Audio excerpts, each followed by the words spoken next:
Although you can use R as a calculator, R is way more than a calculator.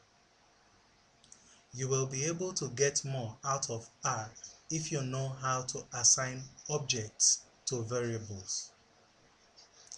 The values used in these expressions and the result of the expressions are all objects. For example, 2, 4, 3, 6, and 0.75 are all objects. You can assign any object to any variable in R. To assign the object 2 to the variable x, you will use the assignment operator.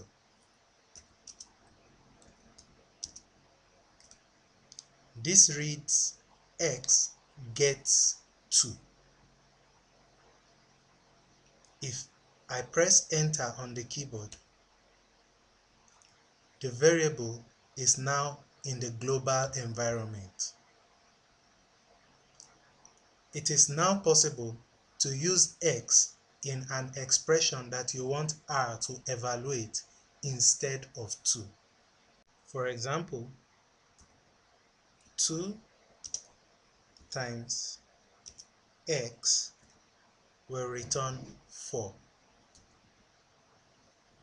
If I assign another object 2.3 to the variable y, I now have two variables in the global environment. It is possible to use both variables in an expression.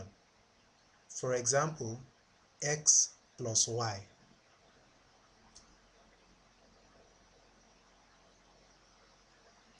In fact, you can assign the result of an expression to another variable.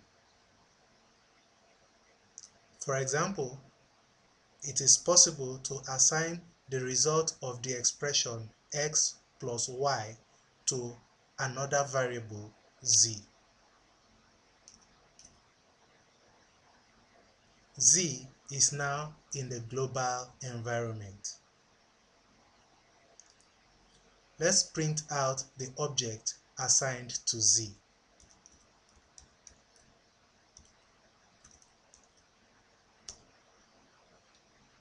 (4.3) as expected. Generally, you will use the get operator to assign an object on the right of the operator to a variable on the left of the operator. Because expressions return objects, you can also assign the result of an expression on the right of the get operator to a variable on the left of the get operator.